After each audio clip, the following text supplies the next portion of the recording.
Rajesh law centre में आप लोगों का स्वागत है। आज हम लोग इंडियन पैनल कोड के बारे में चर्चा करेंगे। इंडियन पैनल कोड क्या है, कब बनाया गया है, क्या इसकी विशेषताएं हैं, किस तरह के इसमें प्रावधान किए गए हैं। संपूर्ण एक्ट को, पूरे भारतीय दंड संहिता को इस वर्गीकरण के माध्यम से मैं आप लोगों को समझाऊंगा और पूरी गारंटी के साथ कहता हूं कि इस वीडियो को देखने के बाद पूरी भारतीय दंड संहिता जो है, जो इंडियन पैनल कोड है, वो आपके लिए कहीं भी मुश्किल नहीं रह जाएगा। आपको इतना आसान लगेगा कि जितना आप समझ भी नहीं सकते हैं। लेकिन अगर आप इसको स्टेप बाय स्टेप नहीं समझते हैं, इसके फीचर को नहीं समझते हैं, तो आपके लिए पहाड़ जैसा लगेगा और आपकी पकड़ इस पर मजबूत नहीं हो पाएगी। आपको ये समझ में नहीं आएगा, आप इसको परेशान नहीं कर पाओगे, बल्कि ये आपको ही परेशान करेगी। तो आइए हम लोग इस वीडियो के माध्यम से भारतीय दंड संहिता पर इस तरह से चर्चा करें, वर्गीकरण के माध्यम से, कि हम लोग इसको परेशान करने की मुद्रा में पहुंच जाएं।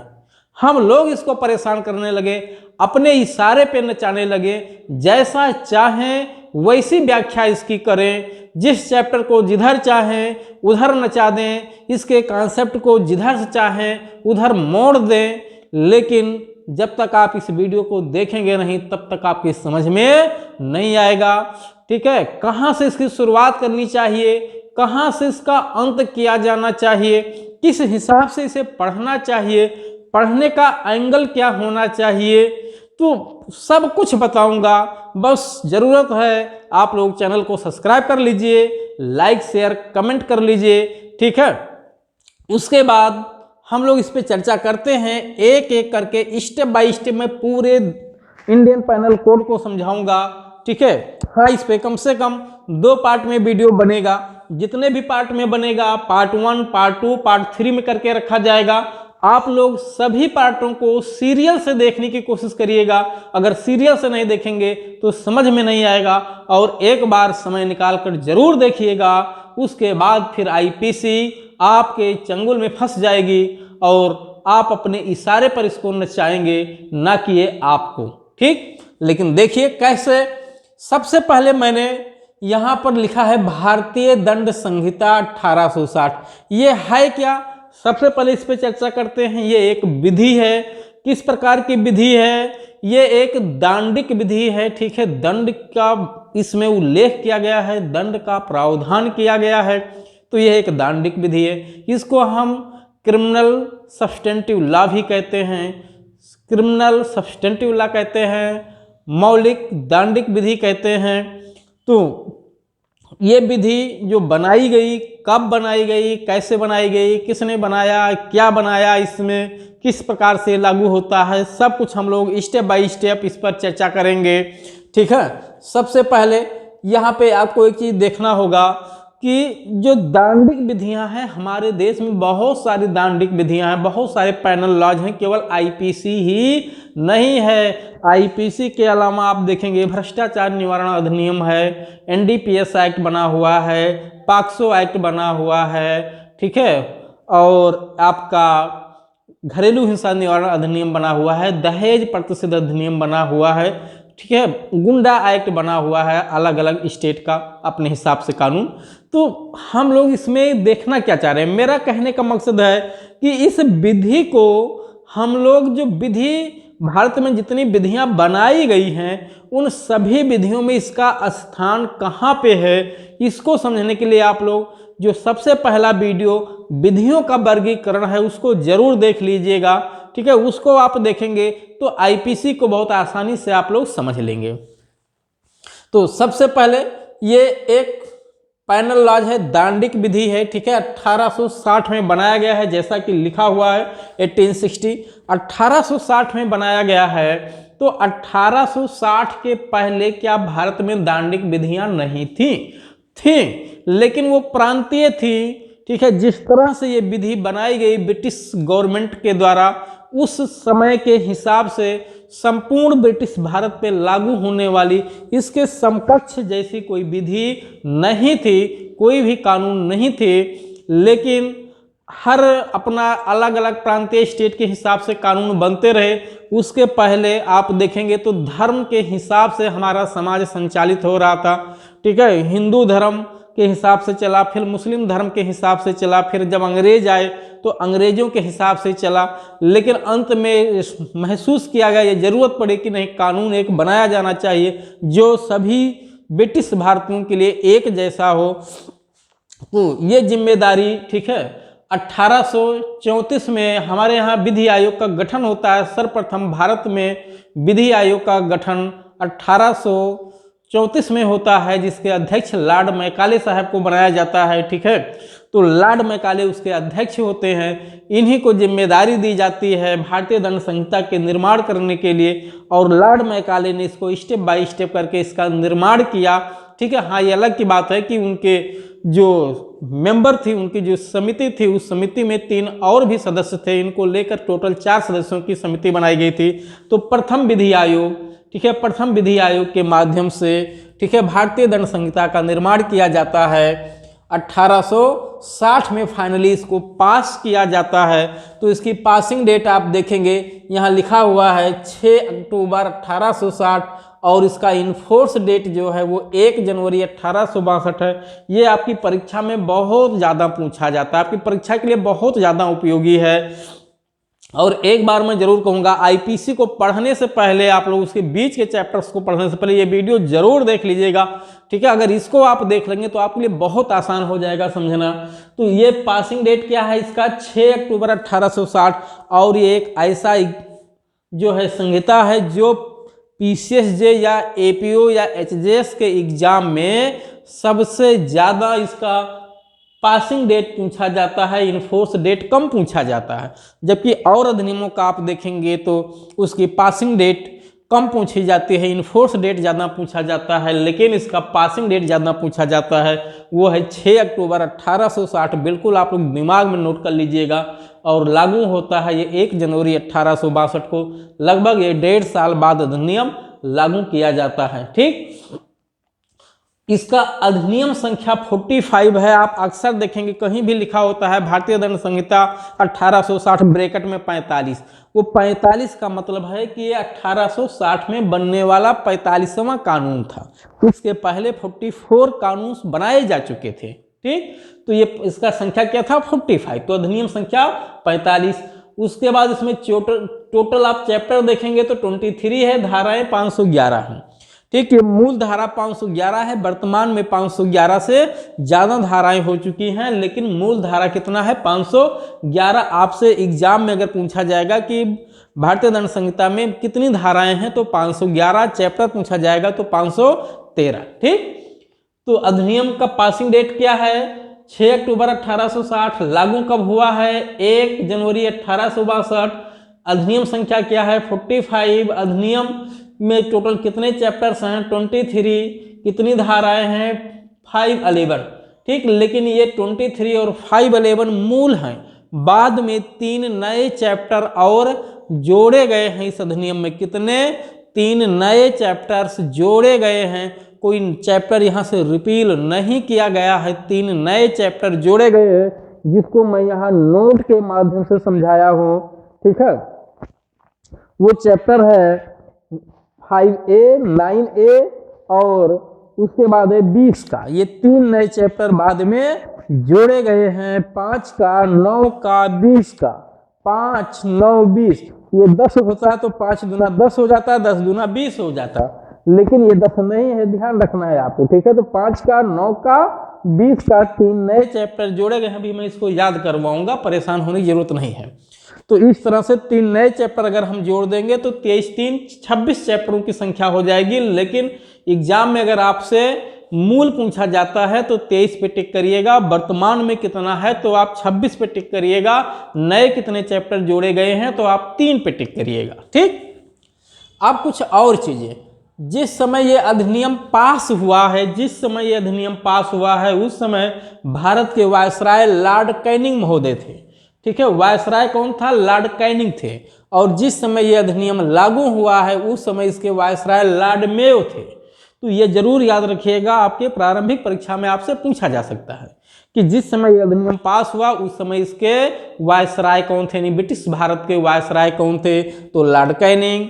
और जब इन्फोर्स हुआ, प्रवृत्त हुआ यानी लागू हुआ, तो उस समय इसके वायसराय कौन था भारत का? तो वो लॉर्ड मेयो थे। तो इस अधिनियम को पढ़ने में आपको 3 जगह मतलब 3 वायसराय के नाम याद करने हैं। कितने? 3।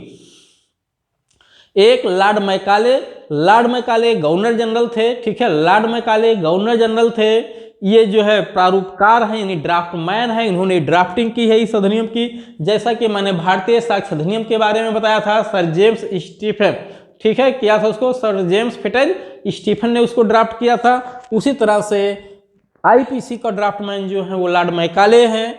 ठीक है, पास कब हुआ ये अधिनियम? किसके समय में? लॉर्ड कैनिंग के समय में। ये भारत के वायसराय थे। ठीक है, और लागू किसके समय में हुआ है? लॉर्ड मेयो के समय में हुआ है, ये भी भारत के वायसराय थे। तो इन 3 लोगों का नाम याद रखना है। ठीक, यहां मैंने लिखा है प्रारूपकार प्रथम विधि आयोग के अध्यक्ष। ठीक है, लॉर्ड मैकाले। ये कब प्रथम विधि आयोग बना था? 1834 में बना था। कुछ चीजें यहां देख लीजिए, क्या लिखा है? दांडिक मौलिक विधि, यानी भारतीय दंड संहिता का नेचर कैसा है? दांडिक मौलिक विधि इसका नेचर है। ठीक है, उसके बाद यानी इसका मतलब एक क्रिमिनल सब्सटेंटिव लॉ है। और इसका इफेक्ट क्या है? भविष्य लक्षी प्रभाव। भूत लक्षी प्रभाव कभी नहीं हो सकता। हमेशा याद रखिएगा, जितने भी क्रिमिनल लॉज होते हैं कभी भी उनका इफेक्ट जो है रिट्रोस्पेक्टिव नहीं हो सकता है। ठीक है, हमेशा उनका इफेक्ट जो होगा वो भविष्यवर्ती होगा, यानी वो जिस समय लागू हुआ है, जिस समय अधिनियम बनाया गया है, या तो बनाए जाने की तारीख से लागू होगा या उसके आने वाले बाद की किसी तारीख से लागू होगा।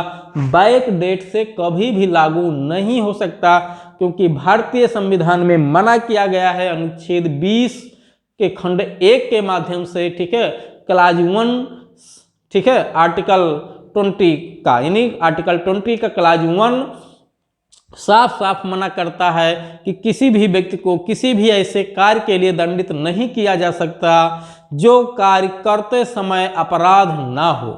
ठीक है, यानी बैक डेट से उसे दंडित नहीं किया जा सकता। जैसे मैं इस समय पढ़ा रहा हूं आप लोगों को, क्या ये पढ़ाना अपराध है? क्या ये वीडियो बनाना अपराध है? अगर अपराध नहीं है तो मैं बना सकता हूं, मुझे पनिश नहीं किया जाएगा। लेकिन अगली डेट में, कल की डेट में भारत सरकार इस कार्य को अपराध घोषित कर सकती है। ठीक है, इस पढ़ाने के कार्य को अपराध घोषित या वीडियो बनाने के कार्य को अपराध घोषित कर सकते हैं और ये कानून बना सकते हैं कि अब किसी भी प्रकार का वीडियो शिक्षा से जुड़ा हुआ या पढ़ाने का कार्य प्राइवेट लोग नहीं कर सकते हैं, केवल गवर्नमेंट लोग ही कर सकते हैं। ठीक है, तो इस तरह से वो कानून बना के रोक सकते हैं। लेकिन इसका ये मतलब नहीं है कि कल अगर वो कानून बना के उसके लिए अपराध घोषित करते हैं तो जो लोग पीछे से पढ़ा चुके हैं पहले उन्हें उठा के जेल में डाल दिया जाएगा। नहीं, वो कानून अब जो नए लोग उसे बनाएंगे उन पे लागू होगा, जो लोग पहले से वो काम कर चुके हैं उन पे लागू नहीं होगा। यही है अनुच्छेद 20 खंड 1।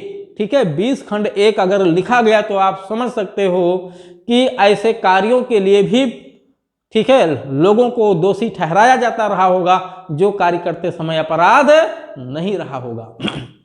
तो एक तरह से ये राज्य के मनमानेपन के अधिकार को अनुच्छेद 20 खंड 1 के माध्यम से रोका गया और यहाँ पे लिखा गया कि ये भविष्य लक्षी प्रभाव रखेगा, भूत लक्षी प्रभाव नहीं हो सकता, यानी बैक डेट से लागू नहीं हो सकता है। उसके बाद ये समवर्ती सूची का विषय है। समवर्ती सूची के विषय का तात्पर्य है कि इस पे राज्य सरकार भी कानून बना सकती है, केंद्र भी बना सकती है। ठीक है, जैसे इस समय अगर आईपीसी में कोई संशोधन करना हो तो केंद्र सरकार कर सकती है, जैसा कि अभी 2013 और 18 में लेटेस्ट संशोधन इसमें हुआ है। लेकिन अगर स्टेट गवर्नमेंट चाहें तो वो भी अपने यहाँ अपनी आवश्यकता अनुसार इसमें संशोधन कर सकती हैं। क्यों कर सकते हैं? क्योंकि ये समवर्ती सूची का विषय है, इसलिए समवर्ती सूची के विषय पे केंद्र और राज्य दोनों को कानून बनाने का समान अधिकार होता है। तो इस तरह से तो आपने इसके फीचर्स को समझ लिया। ठीक, अब हम लोग चलते हैं इसके पार्ट्स को डिवाइड करते हैं, कितने भाग में ये बटे हैं, क्या इसमें चीज़ें लिखी हुई है। तो सबसे पहले मैं कहूँगा कि जो भारतीय दंड संहिता है इसका प्रेम्बल अगर आप लोग देखेंगे, प्रेम्बल उद्देशिका, तो वहाँ लिखा हुआ है कि भारत के लिए एक सामान्य दंड संहिता का उपबंध किया जाना समीचीन है। ठीक है, यानी जनरल पैनल कोड का प्रावधान किया जाना समीचीन है। कैसा कोड? General panel code. ठीक है, सामान्य दंड संहिता का प्रावधान किया जाना समीचीन है, विशेष नहीं। ठीक है, तो इसको भारतीय दंड संहिता को सामान्य दंड संहिता क्यों कहते हैं, इसके क्या फीचर हैं, वो कौन कौन से लक्षण हैं जो इसको सामान्य दंड संहिता की श्रेणी में रखते हैं, उस पर भी हम लोग चर्चा करेंगे। ठीक है, उस पर भी चर्चा करेंगे, उसी पे चल रहे हैं। लेकिन सबसे पहले आप लोग यदि चैनल पे नए हैं तो जरूर सब्सक्राइब कर लीजिए, लाइक शेयर कमेंट करते रहिए। ठीक है, अपने दोस्तों को, अपने सहपाठियों को, अपने जानने वालों को, ठीक है, इस वीडियो जरूर उनको शेयर करिए, उनको बताइए कि सब लोग इस वीडियो का अधिक से अधिक लाभ उठाएं और पूरे आईपीसी को समझें, पूरे आईपीसी को किस नज़र से पढ़ना चाहिए। ठीक है, उस एंगल को समझें, किस दृष्टि से इसको पढ़ें, कैसे ना पढ़ें जिससे उन्हें परेशानी उत्पन्न हो सकती है। तो कुल मिला करके कि आप इस वीडियो को अधिक से अधिक शेयर करिए और लोगों को लाइक शेयर कमेंट करने के लिए बोलिए, क्योंकि उनका कमेंट मेरे लिए पॉजिटिव एनर्जी का काम करेगा और आप जो शेयर करोगे ये उस बच्चे के लिए फायदेमंद होगा जो इसको देख करके अधिक से अधिक इसका लाभ उठाएगा। आइए हम लोग अब इस पूरे आईपीसी को दो भाग में मैं बांटूंगा। कितने भागों में? दो भागों में बांटूंगा। मैं आप लोगों को आईपीसी से पहले कहूंगा कि अगर टीपीओ का बीडीए में मेरा आप लोगों ने देखा होगा, TPA transfer of property act का या संविदा अधिनियम का वीडियो अगर आप लोगों ने देखा होगा तो उसको भी दो भाग में मैंने बांटा है। ठीक है, इसी तरह से टॉर्ट विधि जब आएगी, अपकृत विधि, वो भी दो भागों में बटेगी, एक सैद्धांतिक पक्ष, एक व्यवहारिक पक्ष। सैद्धांतिक पक्ष, व्यवहारिक पक्ष, चार तरह के एक्ट को मैं इस तरह से दो भागों में बांटूंगा, सैद्धांतिक पक्ष, व्यवहारिक पक्ष। आपका टॉर्ट विधि, आपका जो है संविदा विधि, आपका जो है transfer of property act TPA और आईपीसी। ठीक है, क्यों? क्योंकि ये जो चारों कानून हैं इनमें सिद्धांत बताए गए हैं, सिद्धांत, और सिद्धांत का मतलब होता है कुछ वसूल, वो वसूल हर एक पे लागू होते हैं। ठीक, जैसे हिंदू धर्म के अपने वसूल हैं, मुस्लिम धर्म के अपने वसूल हैं, तो वो लोग मुस्लिम धर्म या हिंदू धर्म में आज इस धरती पे है वो वसूल उन पे भी लागू होता है, और जो पीढ़ियां आगे आती रहेंगी वो वसूल उन पे भी लागू होते रहेंगे। सेम वैसे ही इन कानूनों में, यानी आपका आईपीसी, आईपीसी और आपका भारतीय संविदा अधिनियम, ठीक है, इंडियन कॉन्ट्रैक्ट एक्ट और transfer of property act, tort विधि, इन सब में सिद्धांत बताए गए हैं। ये सिद्धांत न केवल उन विधियों पे लागू होते हैं, जैसे संविदा अधिनियम में 3 चैप्टर्स हैं जो संपत्ति के बारे में जो है ट्रांसफर की बात करते हैं, उनकी संविदा करने की बात करते हैं, जैसे चैप्टर 8, 9 और 10। ठीक है, 8 में क्षतिपूर्ति एवं प्रत्याभूति की संविदा, और 9 है उपनिधान यानी बेलमेंट, और 10 में है मालिक एवं अभिकर्ता। तो जब कभी संविदा अधिनियम के धारा 1 से लेकर 75 तक के जो सिद्धांत हैं वो सिद्धांत न केवल संविदा अधिनियम के उन अध्याय 8, 10, 11 पे लागू, 8, 9, 10 पे लागू होते हैं, बल्कि जितने भी सिविल सब्सटेंटिव लॉज बने हुए हैं उन सभी पे संविदा अधिनियम के जो सिद्धांत हैं वो लागू होते हैं। कौन से सिद्धांत हैं कि संविदा करने के लिए सक्षम कौन है, सहमति स्वतंत्र कब मानी जाती है, समाश्रित संविदा क्या होती है, संविदा भंग होने पे उपचार क्या होगा, ठीक है, कैसे प्रपोजल किया जाएगा, कैसे एक्सेप्टेंस होगा, कंसीडरेशन क्या होता है, ठीक है। ये पूरे जो सिद्धांत वहाँ बताए गए हैं संविधान अधिनियम में, ये हर एक विधि में लागू होते हैं जितनी सिविल विधियाँ हैं, ठीक, जब तक वहाँ कोई स्पेशल प्रावधान ना किया गया हो। उसी तरह से टीपीए में भी आप देखेंगे तो चैप्टर 2 है उसका, वो पूरा सिद्धांत है, वो सिद्धांत न केवल टीपीए के अंतर्गत जो 6 चैप्टर्स लिखे गए हैं, चैप्टर 3, 4, 5, 6, 7, 8 उन पे लागू होते हैं, बल्कि इसके अलावा जहां कहीं संपत्ति के अंतरण का ढंग बताया गया है उन सभी पे वो सिद्धांत लागू होते हैं। कुछ वैसे ही आपका ये आईपीसी है, ये भी 2 भागों में बटा हुआ है, सैद्धांतिक पक्ष और व्यवहारिक पक्ष। सैद्धांतिक पक्ष में, ठीक है, मैंने 2 पार्ट्स कर दिया है, एक परिचयात्मक खंड और एक सिद्धांत।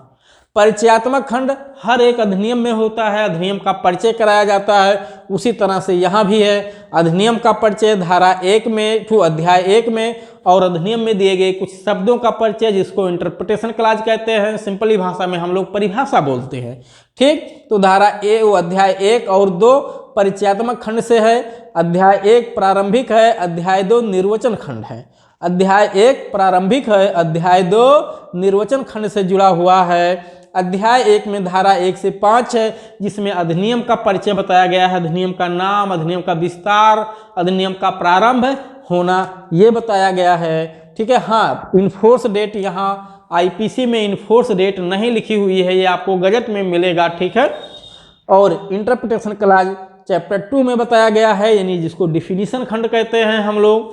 तो ये डिफिनीशन खंड धारा 6 से 52A तक है। ये भी एक तरह से परिचय खंड है, क्योंकि यहाँ कुछ शब्दों का मीनिंग बताया गया है कि उन शब्द की क्या मीनिंग्स होंगे, तो एक तरह से ये भी इंटरप्रिटेशन क्लॉज है। लेकिन जो सिद्धांत है, सबसे महत्वपूर्ण चीज अगर आईपीसी में कोई है तो वो सिद्धांत है। सबसे पहले आप लोग चैनल को लाइक कर लीजिए, ठीक हो, सब्सक्राइब कर लीजिए, लाइक शेयर कमेंट करते रहिए वीडियो को, और सिद्धांत को समझिए उसी के साथ, ठीक है। सिद्धांत में टोटल 4 चैप्टर रखे गए हैं। कितने? 4 चैप्टर्स रखे गए हैं, chapter 3, chapter 4, chapter 5, chapter 5A। बहुत महत्वपूर्ण है। मैं एक एक करके सारे पूरे चैप्टर्स को, चारों चैप्टर्स को बहुत अच्छे से एक्सप्लेन करूंगा, आपको परेशान होने की जरूरत नहीं है। लेकिन अभी बस इतना समझिए कि जो सैद्धांतिक पक्ष है वो 2 भाग में बटा हुआ है, एक परिचयात्मक, यानी जिसमें परिचय बताया गया है अधिनियम का अध्याय 1 में, और अध्याय 2 में अधिनियम में दिए गए कुछ शब्दों का परिचय, जिसे हम इंटरप्रिटेशन क्लॉज या परिभाषा खंड कहते हैं, जो धारा 6 से 52 का तक में उल्लिखित है। उसके बाद जो सैद्धांतिक पक्ष है उस पे 4 चैप्टर्स हैं, chapter 3, chapter 4, chapter 5, chapter 5A। तो ये 4 चैप्टर सैद्धांतिक पक्ष पे हैं, ठीक है। पहला है दंड के बारे में, दूसरा है सामान्य अपवाद यानी जनरल एक्सेप्शन, 5वां है अबेटमेंट, और 6वां है क्रिमिनल कॉन्स्पिरेसी आपराधिक षड्यंत्र, ठीक है। ये चारों सिद्धांत न केवल आईपीसी के अपराधों पे लागू होते हैं, आईपीसी से भिन्न जितने भी स्पेशल या लोकल लॉज है, कौन से, पैनल लॉज, दांडिक विधियां, जितनी भी स्थानीय एवं विशेष दांडिक विधियां हैं, उन सब पे भी लागू होते हैं। कैसे लागू होते हैं अभी उसको भी बताऊंगा, ठीक है। लेकिन अब हम लोग व्यवहारिक पक्ष को भी देख लेते हैं। व्यवहारिक पक्ष क्या है?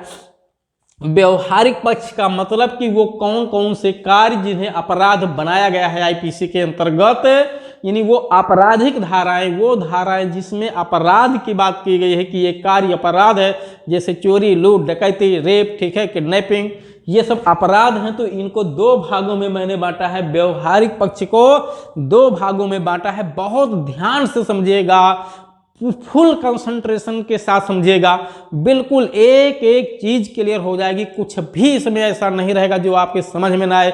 जो बच्चा बिल्कुल नया है, पहले दिन क्लास में कदम रख रहा है, एलएलबी में एडमिशन लिया है, वो भी बिल्कुल एक एक पॉइंट उसका क्लियर हो जाएगा। पूरी आईपीसी उसको इतनी आसानी से समझ में आ जाएगी कि शायद जिंदगी में उसे भूलेगा नहीं।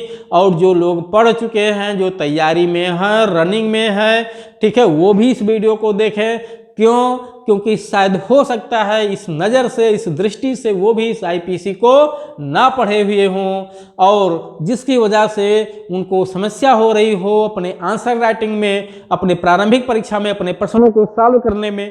क्योंकि जब तक कॉन्सेप्ट नहीं क्लियर होता है तो रटना जो बड़ा मुश्किल काम है, आप रट करके एग्जाम क्वालिफाई नहीं कर सकते जब तक आपका कॉन्सेप्ट क्लियर ना हो। और कॉन्सेप्ट क्लियर जब होता है तो पूरा वो कानून, पूरी वो विधि एक फिगर के फॉर्म में, एक पिक्चर के फॉर्म में आपके दिमाग में बैठ जाता है। जिस तरह से आप थिएटर में 3 घंटा फिल्म देखते हैं बैठ करके, लेकिन इतना कंसंट्रेशन आपका होता है, इतना लगन होता है उसके प्रति, इतनी उत्सुकता होती है आपकी कि थिएटर से निकलने के बाद आप उस पूरे 3 घंटे के वीडियो को स्टेप बाय स्टेप किसी दूसरे को बता सकते हैं।